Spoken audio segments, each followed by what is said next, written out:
అర్థమైంది. నిన్ను తప్పించి మిగతా ముగ్గురిని. జాగ్రత్త నాయనా, ఇలా ప్రాణాలకి ఏం ప్రమాదం జరగకూడదు. అలా సింపుల్ గా ఓ కాలు చేయమాత్రం తీసే. ఓకే, 100 అవుతుంది. 100? ఎస్. ప్రాణం తీయడం అయితే పరీక్ష చేస్తాను. ప్రాణానికి రిస్క్ లేకుండా కాలో తీయడం ఎంత కష్టమో నీకేం తెలుసు మిస్టర్. సరే, ఇది అడ్వాన్స్ కింద ఉంచు. సాయంత్రం అందరిని జోడుగులపాలెం బీచ్ తీసుకొస్తాను. మిగతా అక్కడ. ఓకే, త్వరగా బయలుదేరు. ఏమిటిలా వచ్చావు? నీతో చిన్న పనుండి వచ్చానయ్యా. నిన్ను తప్పించి మిగతా ముగ్గురిని. నీకు తెలుసు? నా దగ్గరకు వచ్చే వాళ్ళు ఎందుకు వస్తారో నాకు తెలుసు మిస్టర్. త్వరగా 10 అడ్వాన్స్ ఇచ్చి బయలుదేరు.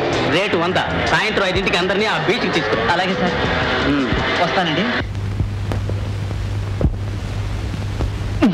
జరగచ్చుగా, అడగొచ్చుగా. ఏ తోస్తావే?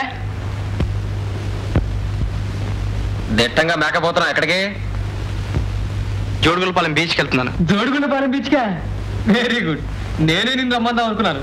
నువ్వే బయలుదేరావా? దానన్నా దా. పదరా, తొందరగా వెళ్దాం. పదా పదా. ఊరు తొక్కుతావేరా? లే, పోస్తావే. పడితే నువ్వు పడతావరా? నాలాంటి వాడిని పడేస్తావు గాని. అబ్బో, జోరుగా తయారవుతున్నావు. ఎక్కడికి? జోడుగుళ్ళపాలెం బీచ్కి. జోడుగుళ్ళపాలెమా?